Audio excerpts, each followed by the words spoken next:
Amados irmãos, Ruth, capítulo 2. Diz assim a palavra do Senhor. Noemi tinha um parente por parte do marido. Era um homem rico e influente, pertencia ao clã de Elimeleque e chamava-se Boaz. Ruth, a moabita, disse a Noemi: vou recolher espigas no campo daquele que me permitir. Vá, filha minha, respondeu Noemi. Então ela foi e começou a recolher espigas atrás dos ceifeiros. Por acaso entrou justamente na parte da plantação que pertencia a Boaz, que era do clã de Elimeleque. Naquele exato momento, Boaz chegou de Belém e saudou os ceifeiros.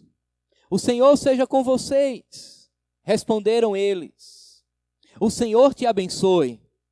Boaz perguntou ao capataz dos ceifeiros: a quem pertence aquela moça? O capataz respondeu: é uma moabita que voltou de Moabe com Noemi. Ela me pediu que a deixasse recolher e juntar espigas entre os feixes, após os ceifeiros. Ela chegou cedo e está de pé até agora. Só sentou-se um pouco no abrigo. Disse então Boaz a Ruth: ouça bem, minha filha, não vá recolher noutras lavouras, nem se afaste daqui, fique com as minhas servas.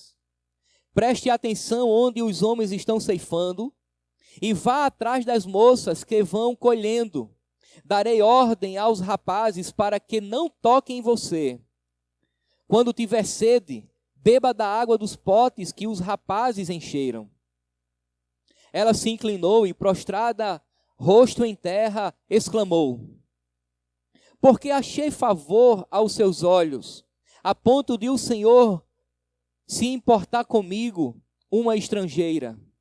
Boaz respondeu: contaram-me tudo o que você tem feito por sua sogra, depois que você perdeu o marido, como deixou seu pai, sua mãe e sua terra natal para viver com um povo que pouco conhecia, O Senhor lhe retribua o que você tem feito. Que você seja ricamente recompensada pelo Senhor, o Deus de Israel, sobre cujas asas você veio buscar refúgio. E disse ela: continue eu a ser bem acolhida, meu Senhor. O Senhor me deu ânimo e encorajou sua serva. E eu sequer sou como uma de suas servas. Na hora da refeição, Boaz lhe disse: vem cá.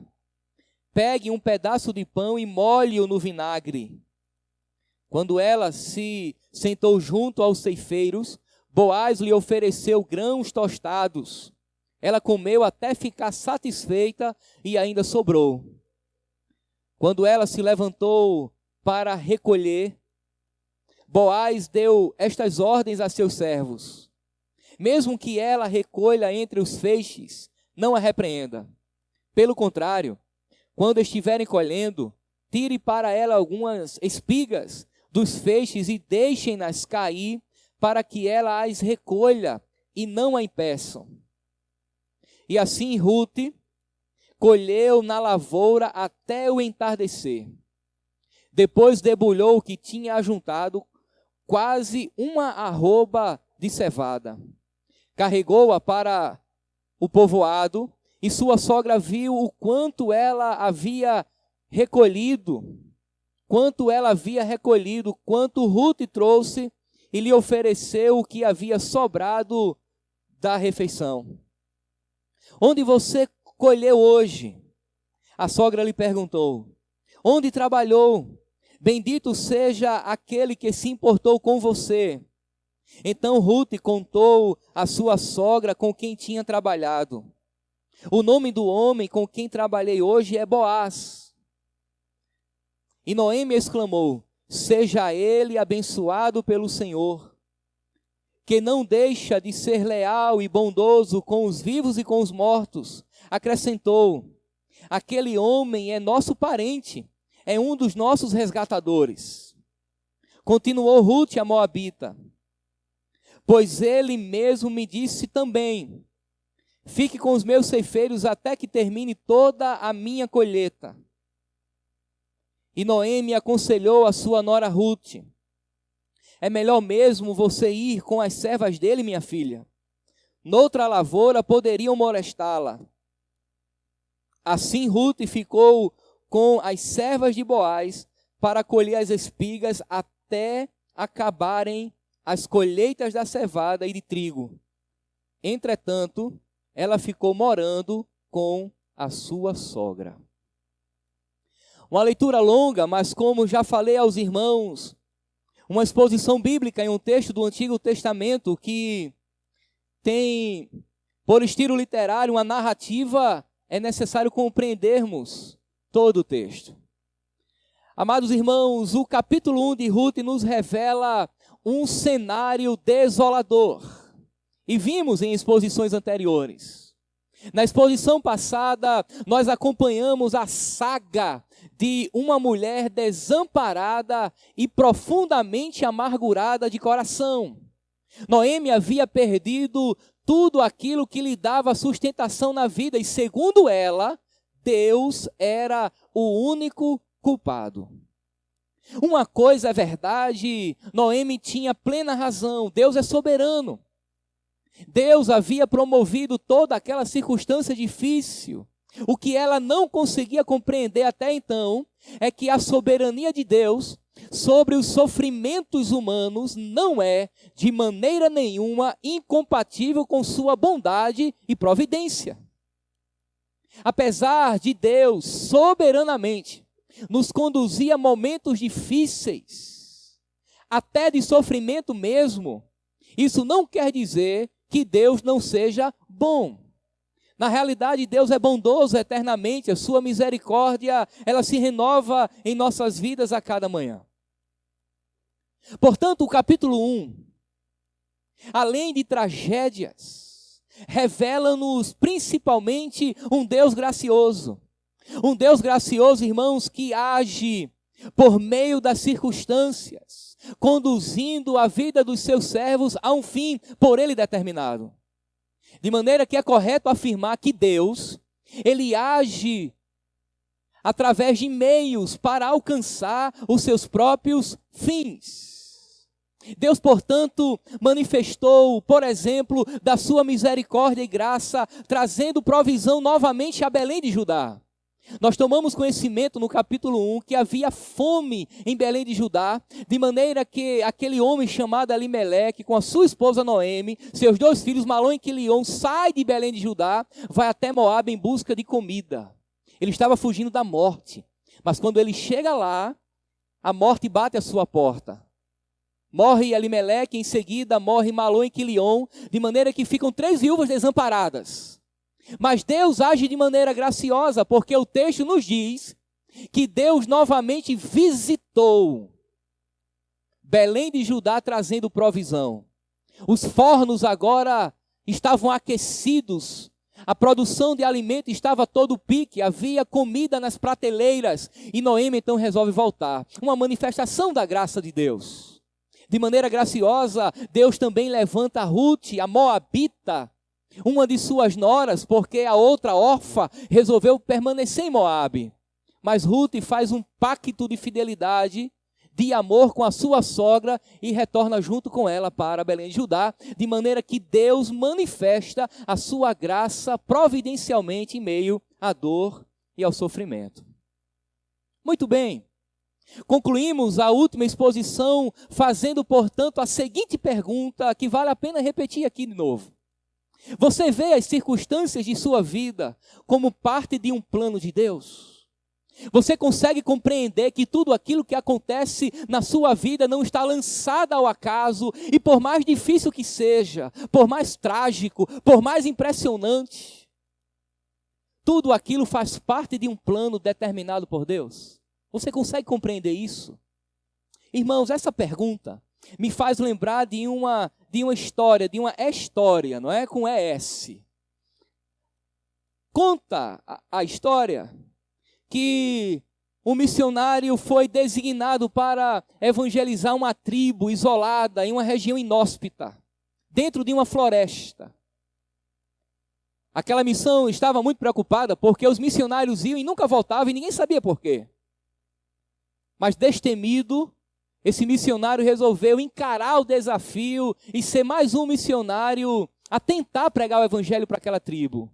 Mas chegando lá, para sua surpresa, ele descobre a causa, o motivo do porquê os seus amigos nunca voltaram. Aquela tribo era uma tribo de canibais. Eles comiam os missionários. E de repente você já deve imaginar o cenário, está agora o missionário dentro de um caldeirão, com os canibais cortando os legumes e verduras e alguns por baixo já colocando a lenha para aquecer o fogo. E no auge da sua aflição, ele não tinha condição de correr, mas de repente o chefe da tribo aparece e diz: para tudo! Eu não quero cometer um erro, por favor, quero degustar um pedaço da carne desse branco, para saber se de fato a refeição de logo mais vai ser de qualidade ou não. Eu quero um pedaço nobre. Os membros da tribo foram lá e tiraram um filezinho da batata da perna direita do missionário. Trouxeram para ele, para o chefe da tribo, e de repente ele mordeu e... horrível! Que carne ruim, solta esse homem, esse branco diferente dos outros, nem para ser comido serve.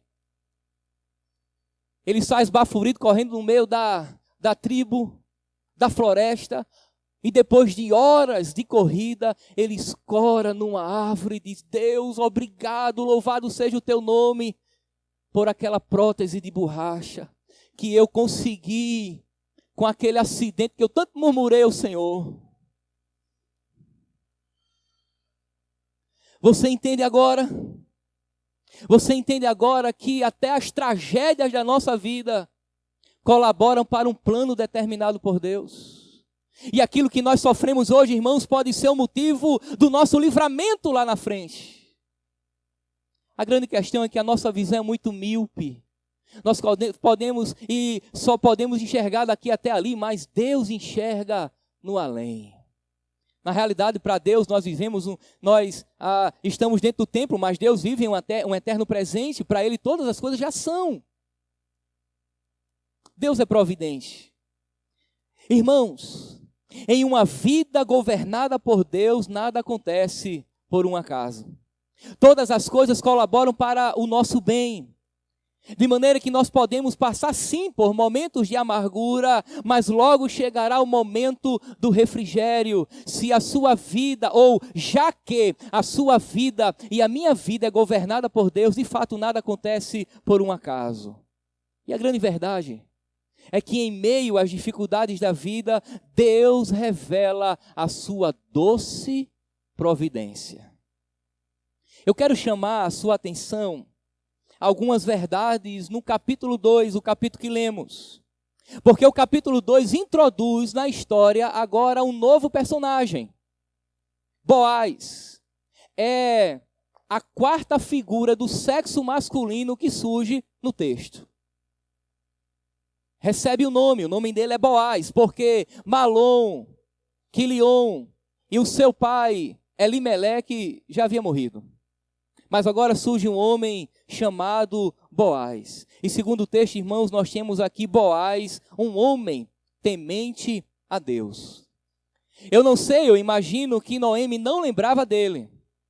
Mas o seu falecido marido Elimeleque tinha um parente próximo. Perceba que o capítulo 1 revela a total ausência de provedores do sexo masculino para Ruth, para Orfa e para a velha e amargurada Noemi. Agora o capítulo 2, os versos de 1 a 3, apresenta um homem próspero e influente e mais, era um parente próximo de Elimeleque. Por duas vezes no capítulo 2, o texto diz que Boaz pertencia ao clã de Elimeleque. De maneira, irmãos, que é correto afirmar que Noemi está migrando da fome para a fartura. A fome, eu me refiro às perdas que ela estava passando. Eu me refiro ao vazio que ela estava sofrendo. E a fartura é porque Deus tem feito agora provisão. Mas é Ruth e Boaz quem assume o protagonismo agora nesse capítulo. A pergunta aqui é: quem era Boaz? O texto nos dá algumas características do caráter daquele homem. Primeiro, Boaz era um homem cheio de Deus. Perceba que quando ele se aproxima lá no capítulo 2, verso 4, ele saúda os seus empregados de maneira muito peculiar aos homens de Deus piedosos do passado. Ele se aproxima de seus empregados, provavelmente vindo de sua residência em Belém de Judá até o local do trabalho. E saúda os seus empregados em Deus, em nome de Deus. Suas palavras foram: o Senhor seja com vocês. Ao passo que os seus empregados responderam: o Senhor te abençoe. Está lá no verso 4. Mais importante, irmãos, que a reputação de um homem próspero que Boaz era, Boaz é um homem cheio de Deus. Boaz, ele era tão pleno de Deus que os seus negócios na lavoura e os seus relacionamentos com os empregados estavam permeados de Deus. Ele se aproxima em nome de Deus. Ele saúda os seus empregados em nome de Deus. Se você quer saber sobre o relacionamento de uma pessoa com Deus, tente observar o quanto ele está cheio de Deus nos detalhes de sua vida cotidiana. Observe se ele é pleno de Deus. Eu não me refiro, irmãos, ao uso exacerbado de chavões evangélicos. Eu não estou me referindo ao nosso evangeliquê, aquilo que nós temos cotidianamente falado como clichê, como chavão, a fim de nos identificar como cristãos. Eu estou falando muito mais do que isso. Eu me refiro a uma vida que de fato revela a Deus em suas ações. A pergunta aqui é: a sua rotina de vida é cheia de Deus? As pessoas em sua volta pertencem que Deus lhe preenche? Ou você é invisível, passa por desapercebido? As pessoas não percebem que Deus se revela na sua vida, no lugar do trabalho, por exemplo. Você entra, sai, bate o ponto, encerra o expediente e ninguém percebe que Deus se revela através da sua vida.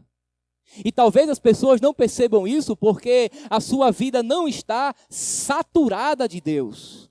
A sua vida não está permeada de Deus. A sua linguagem não revela a glória de Deus. As suas ações não revelam que Deus é presente em sua vida. É possível.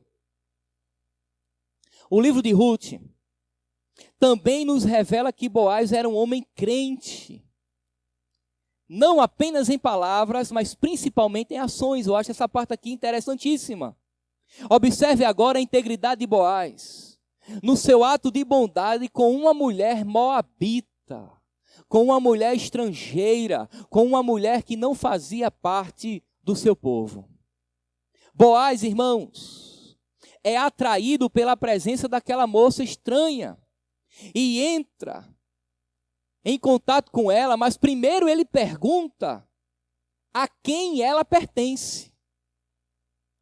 Ele presume que ela é uma de suas servas, mas ele não tem certeza. Havia muitas mulheres ali colhendo espigas e trabalhando nas suas lavouras.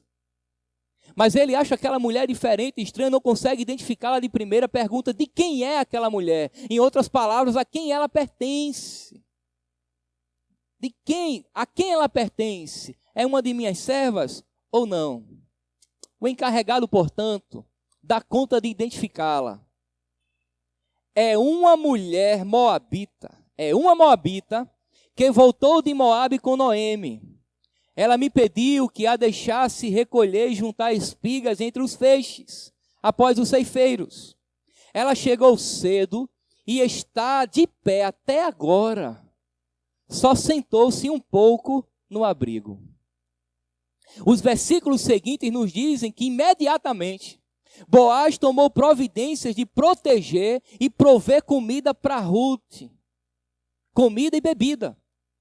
Ele permite que ela colha na lavoura, toma providência para que ninguém a toque, a moleste. Permite que ela beba da água que foi recolhida pelos seus empregados. Amados irmãos, Boaz é um homem íntegro, mas também muito generoso. Observe que o texto não dá nenhum indício de insinuação sexual de Boaz em relação àquela mulher estrangeira. Diferente talvez da maioria dos homens, Boaz providencia segurança e alimento para Ruth. Ele não quer molestá-la. Ele não quer se aproveitar da fragilidade de uma pobre viúva desamparada. A grande questão é que, será que nós, homens, temos algo a aprender com Boaz? Certamente temos. Temos que aprender que as circunstâncias da vida é uma oportunidade de revelar o caráter santo de Deus.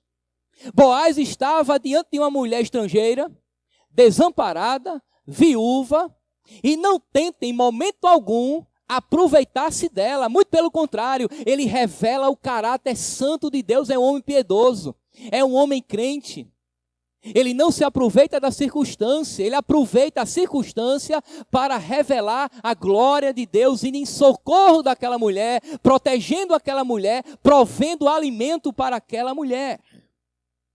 Ele agiu, irmãos, com generosidade. Perceba que foi exatamente assim que Jesus tratou os desconhecidos. E é exatamente dessa forma que Jesus trata os estrangeiros, aqueles que ainda não fazem parte do povo de Deus, mas se aproximam e são tratados por Ele com generosidade, com provisão, não necessariamente do pão físico, mas do pão da vida, a vida eterna. Bem, Boaz e Ruth não sabiam, mas nós sabemos que Deus estava naquele negócio. Aquele encontro, irmãos, não era casual. Como já disse, nada acontece por um acaso em um mundo governado por Deus. Deus estava promovendo aquele encontro com um propósito. Mas aqui eu quero chamar a sua atenção. A Ruth, um exemplo de humildade e força. Além dos traços do caráter de Boaz, temos também os de Ruth. E Ruth, irmãos, era uma mulher fantástica, formidável. Ruth era uma estrangeira verdadeiramente convertida ao Deus de Israel. Isso fica claro nos versos 16 e 17 do capítulo 1, quando ela diz para sua sogra: o teu povo será o meu povo, o teu Deus será o meu Deus. Uma mulher de um caráter impressionante. Ruth havia deixado sua casa, havia deixado o seu povo, sua terra, seus deuses, para seguir a sua velha sogra. Portanto, agora, precisava iniciar, irmãos, uma nova fase em sua vida. Semelhante a Boaz, encontramos qualidades de Ruth também na dinâmica da vida. Primeiro, ela tomou a iniciativa de cuidar da sua sogra. Para alguns de nós talvez seja inusitado isso. Não é? Há aquela brincadeira, aquela chocarrice que a nora não gosta da sogra, o genro não gosta da sogra, e sogra é uma persona não grata. Não é verdade. E Ruth nos deixa isso muito claro.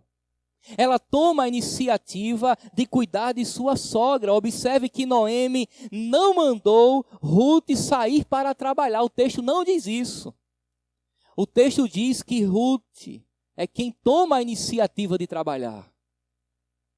Ruth disse: vou colher espigas no campo daquele que me permitir. É ela quem toma a iniciativa. Ela está morando junto com a sua velha sogra, desesperançosa ainda, apesar de o texto já sinalizar uma luz no fim do túnel. E ela entende que ela tem que tomar a iniciativa. de cuidar daquela mulher, porque ela tem um compromisso, ela firmou um compromisso com aquela mulher e com Deus. Ruth, irmão, se comprometeu com Noemi de um modo surpreendentemente dedicado e tomou a iniciativa de trabalhar e prover para a sua sogra. Ela toma a iniciativa de ser a provedora da casa. Isso é um traço de caráter elogiável. Segundo, Ruth revela humildade ao tomar iniciativas sem ser presunçosa. Os servos de Boaz relatou como ela se aproximou naquela manhã.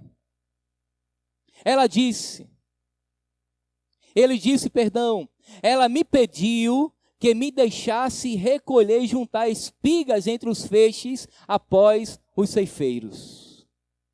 Ruth, irmãos, não exige nada de graça. Ela tem dignidade.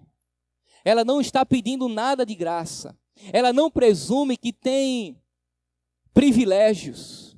Ela não presume ter nem mesmo o direito de colher nas beiras do campo. Ruth pede permissão apenas para colher as sobras no fim do dia. Ruth não faz exigências, mas age de maneira meiga e humilde.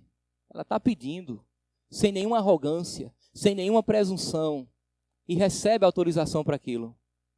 Mas tem um terceiro detalhe aqui no caráter dessa mulher. Ruth, ela é proativa no trabalho. Ela não é preguiçosa. É uma mulher trabalhadora que chama, irmãos, a nossa atenção. Os servos de Boaz dizem: ela chegou cedo e está até agora de pé. Só sentou-se um pouco ali no abrigo, mas ela não para de trabalhar. Amados irmãos e amadas irmãs, será que temos também alguma coisa a aprender com Ruth? Certamente sim. Ela era uma mulher com capacidade de cuidar dos desamparados, de se envolver com a dor dos outros como se fosse sua. Ela chorava com os que choram. Ela tem em casa uma sogra desamparada, que não tem marido, que não tem filhos, mas ela é proativa, ela é jovem, ela consegue trabalhar, ela não se abstém do trabalho, não é uma mulher preguiçosa, ela vai ao campo. Ela se compadece. Ela tem a capacidade de cuidar do desamparado. Qualidade, irmãos, que cada um de nós deve copiar.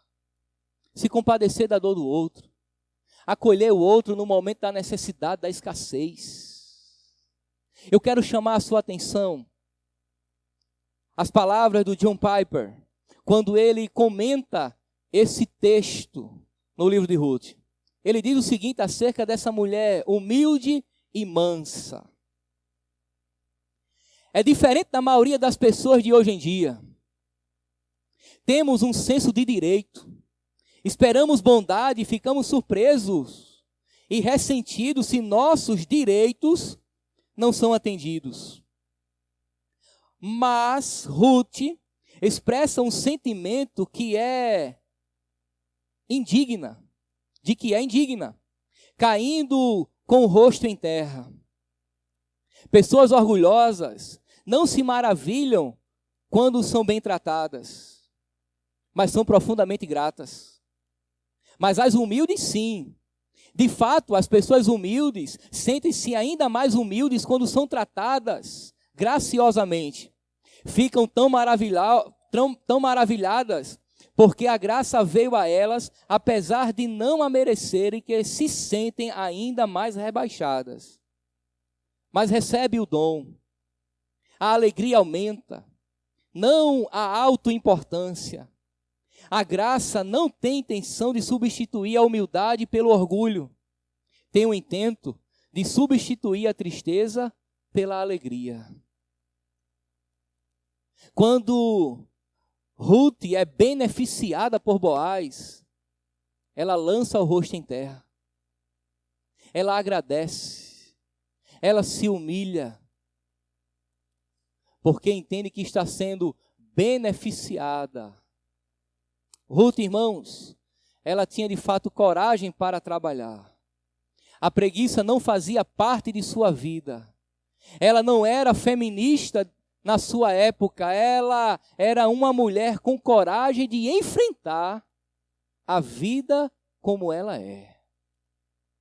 Nós temos muito o que aprender com Ruth.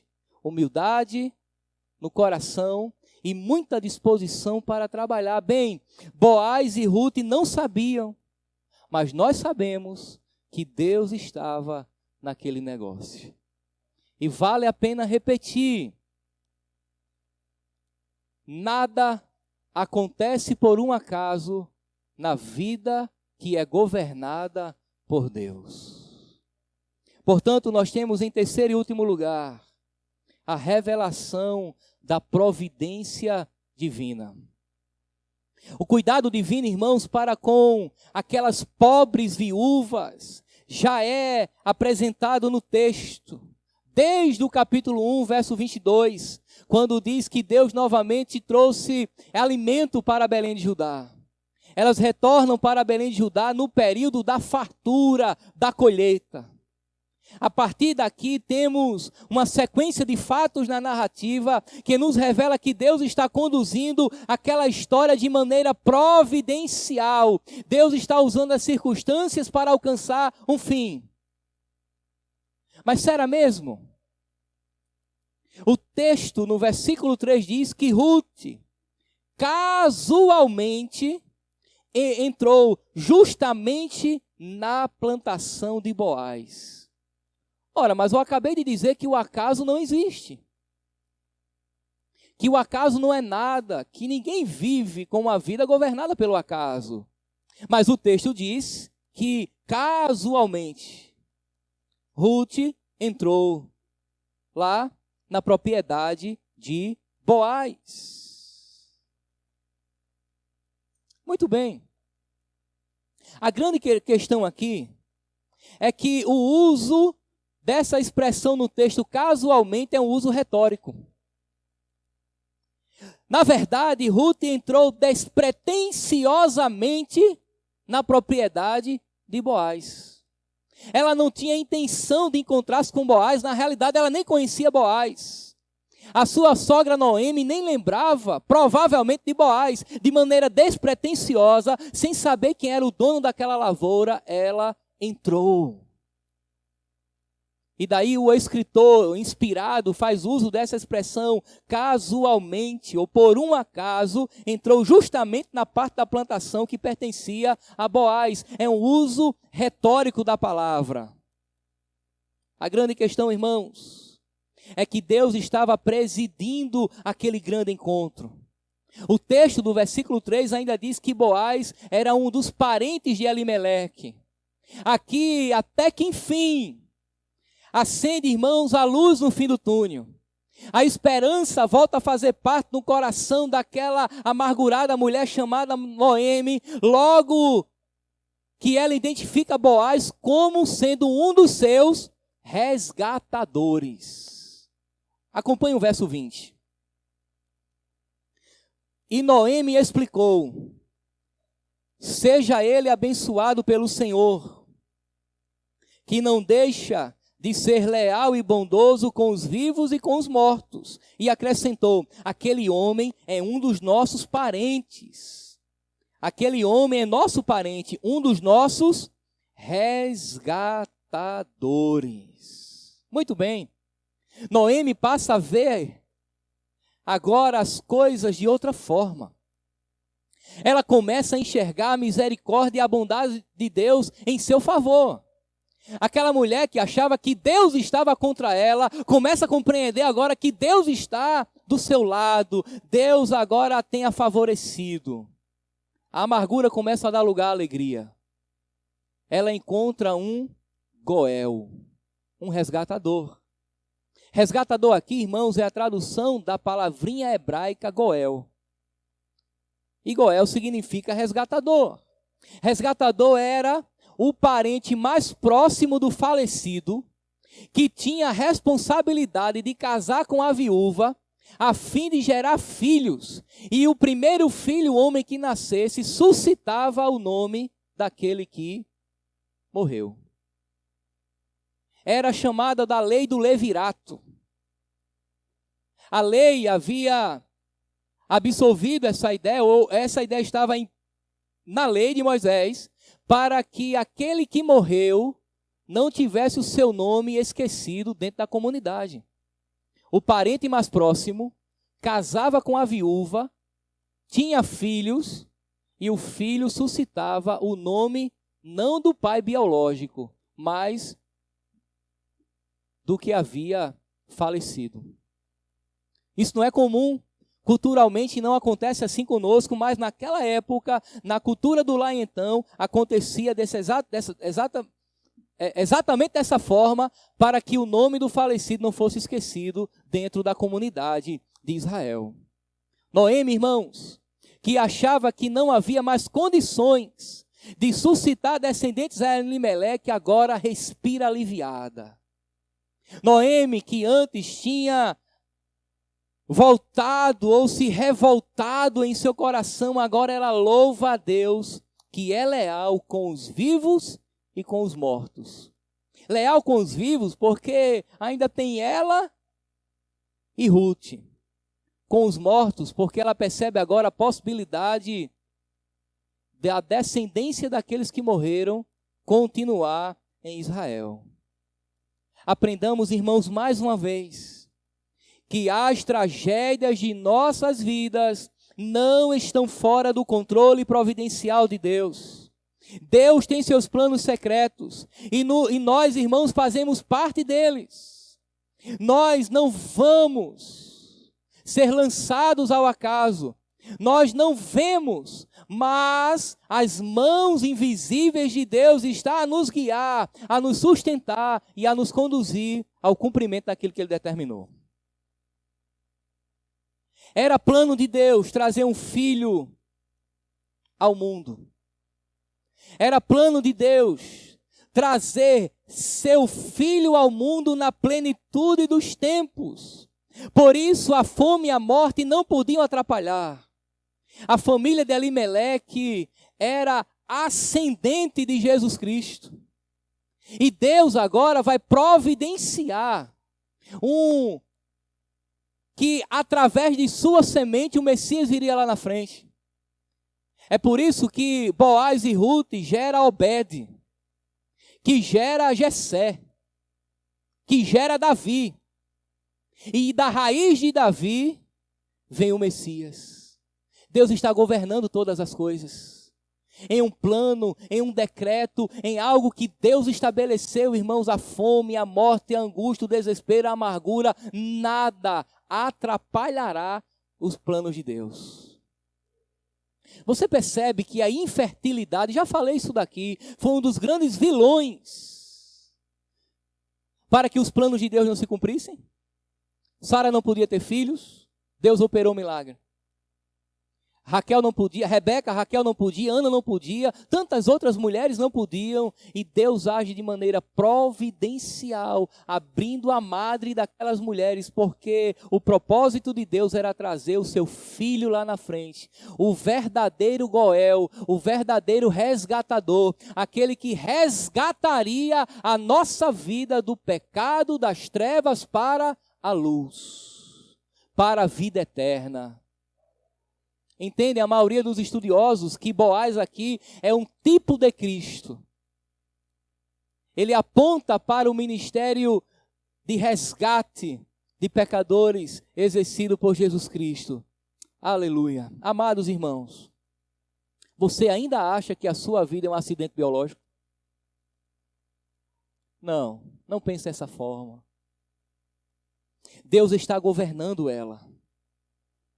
Deus a conduzirá para o fim determinado por Ele. E o objetivo de Deus com as nossas vidas é que o glorifiquemos e desfrutemos dele por toda a eternidade. Eu quero encerrar aqui com 3 afirmações teológicas. Primeira, o governo de Deus é soberano. Deus é livre. Ele faz o que Ele quer, quando Ele quer, da maneira com que Ele quiser e sem dar satisfações aos seres humanos. Isso é soberania. Ele não pede permissão. Ele não pede licença. Ele simplesmente executa soberanamente o seu decreto. Segunda afirmação. A providência divina é misteriosa. Nem sempre, irmãos, nós tomamos conhecimento daquilo que Deus está realizando.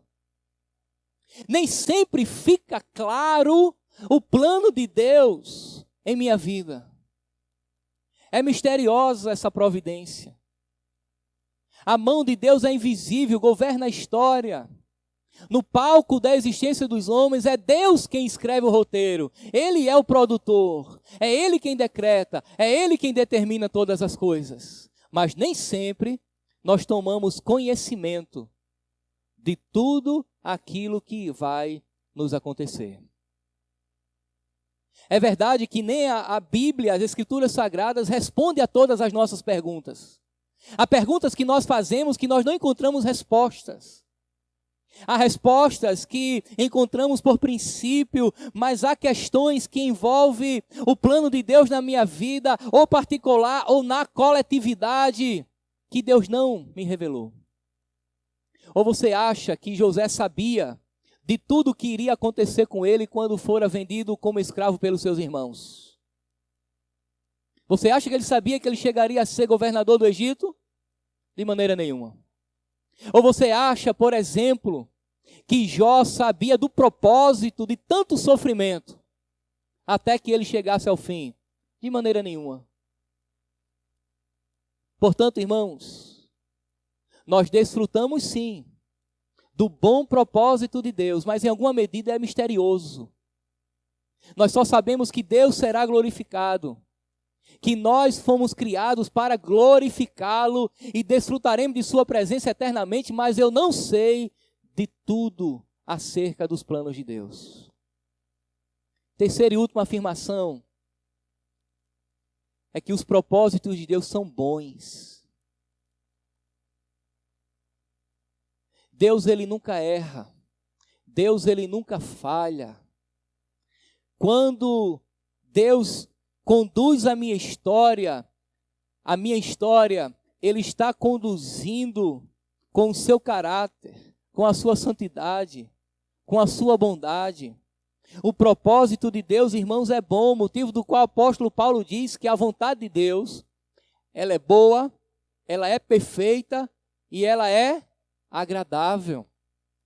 Agora perceba que a providência de Deus, ela é amarga, mas também é doce. Ela é amarga porque eu posso me encontrar em momentos difíceis da vida, mas ao mesmo tempo ela é doce porque Deus está me conduzindo com bondade e misericórdia a possuir aquilo que Ele me prometeu. Por isso, irmãos, devemos entender que há um Deus que governa as nossas histórias, a nossa história, de maneira soberana, misteriosa e absolutamente bondosa. A nossa vida não está lançada ao acaso.